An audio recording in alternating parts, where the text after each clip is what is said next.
Within the grounds of the Tower of London, the Martin Tower is the most famous of the lesser towers and is also known as the Old Jewel House. It too, in part, is ancient, but the building set up by Henry III was tampered with by Wren and has, in consequence, a somewhat patchy. The tower stands at the northeast corner of the inner wall, and beneath it lies Brass Mount Battery. In May 1671, that audacious rascal, Colonel Blood, whose spirit toiled in framing the most daring enterprises after having failed to seize his ancient enemy, the Duke of Ormond, in the streets of London, bethought himself of a plan to seize and carry away the crown jewels of England, then kept in the Martin Tower. It was soon after the appointment of Sir Gilbert Talbot as master or keeper of the jewels that the regalia had been opened to public inspection, and an old servant of Sir Gilbert's, Talbot Edwards, was in immediate charge of the room in which the gems lay.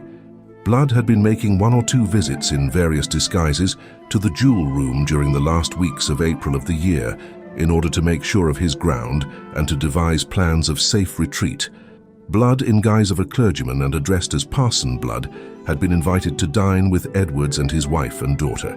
"You have," said the cassocked colonel, "a pretty young gentlewoman for your daughter, and I have a young nephew who has 200 or 300 a year in land and is at my disposal.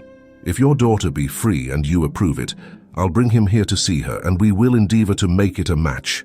The day that he had chosen to introduce his nephew was the day on which he was to make his own attempt to steal more than a maiden's hut. At the time appointed, Parson Blood returned with 3 more, all armed with rapier canes, and everyone a dagger and a brace of pocket pistols. Blood and 2 of his associates went in to see the crown, and the pretended nephew remained at the door as sentinel. Miss Edwards, with maidenly modesty, forbore to come down and meet her wooer, yet curiosity impelled her to send a waiting maid to inspect the company and report as to the appearance of her lover.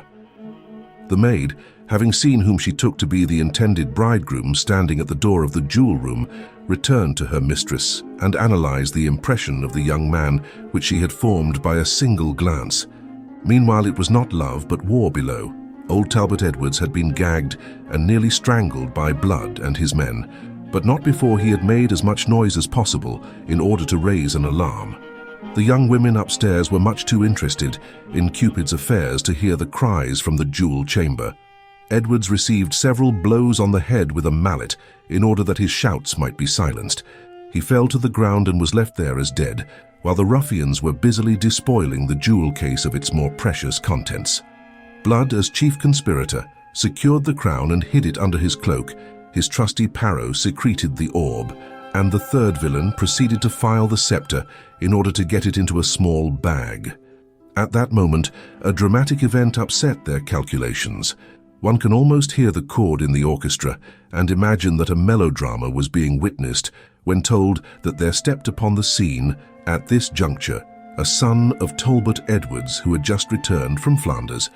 Young Edwards, on entering his own house, was surprised by the sentinel at the door, asking him what his business might be. He ran upstairs in some amazement to see his father, mother, and sister, and asked the meaning of this demand.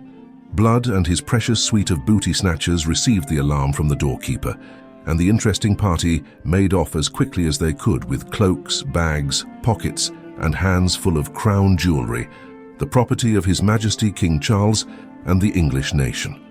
Old Edwards had now recovered his powers of speech, and working the gag out of his mouth, rose up to shout, "Treason! Murder!" and so forth.